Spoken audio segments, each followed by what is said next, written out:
Doctor साहब, आपसे कोई गलती तो नहीं हो रही? नहीं, अपर्णा जी का पेट बच्चा पालने के लायक नहीं है। अनुभव अपर्णा को लेकर घर लौट गया और ये बात अपनी माँ और भाभी को बता दिया।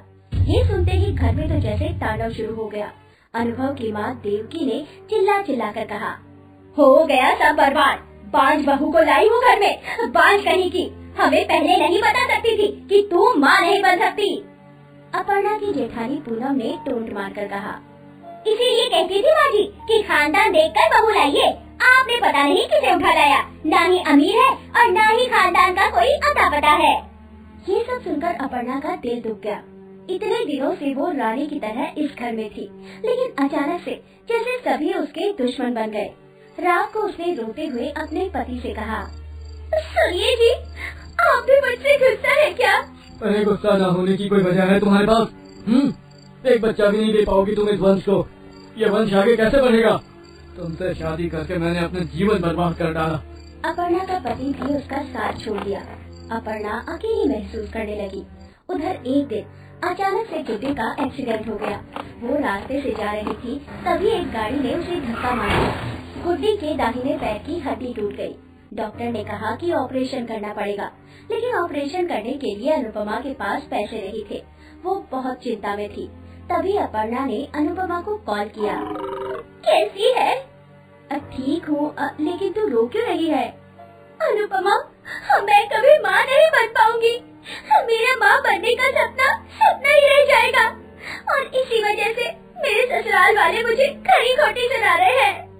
तू तो अमीर है ना, किसी अच्छे डॉक्टर को दिखा। अच्छे डॉक्टर के पास ही गई थी मैं, उन्होंने जवाब दे दिया। अब क्या करूँ, कुछ समझ में नहीं आ रहा। यहाँ मेरी बेटी का पैर टूट गया है, लेकिन ऑपरेशन करने का पैसा नहीं है मेरे पास। क्या करूँ, कुछ समझ में नहीं आ रहा। तू भाग्यशाली है बहन, तेरे दो बच्चे हैं और यहाँ मेरे तो बच्चे ही नहीं होंगे।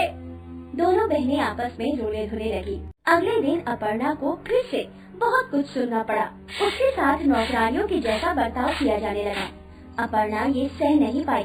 उसने बहुत सोचा और एक आइडिया निकाला। उसने अपने पति से कहा, सुनिए जी, अब मेरी बहन भी सुंदर है, उसके पास दो बच्चे हैं, क्या हम उससे बच्चा पैदा नहीं करवा सकते? ये तुम क्या बोल रही हो अपर्णा? वो हमारे लिए बच्चा क्यों पैदा करेगी? पैसों के लिए, उसे अभी पैसों की जरूरत है। पैसे के लिए वो कुछ भी करेगी। आप उसके साथ सुहागरात बना लो और बच्चा पैदा करवा लो। ठीक है, तुम अपनी बहन से बात करो पहले। अपर्णा ने अनुपमा को घर बुलाया और सब कुछ कहा। देख, इसके बदले तुझे हम 5 लाख रुपए देंगे और गर्भवती होने से लेकर डिलीवरी होने तक तू यही रहेगी। खाने पीने की कोई कमी नहीं होगी और बच्चे की डिलीवरी होने के साथ साथ हम तेरी बेटी का भी ऑपरेशन करवा देंगे। क्या मेरे लिए तू बच्चा पैदा करेगी? पैसे, बेटी का ऑपरेशन और खाने पीने के बारे में सुनकर अनुपमा राजी हो गई। उसे खुद से भी ज्यादा अपने दोनों बच्चों की चिंता थी। अगले दिन उसने अनुभव के साथ सुहाग रात मना ली। उसके बाद वो गर्भवती हो गई और अपने दोनों बच्चों के साथ रहने लगी। अपर्णा की सास देवकी अनुपमा से कोई काम नहीं करवाती थी, क्योंकि उसके पेट में वंश का वारिस था। लेकिन बिट्टू और गुड्डी से घर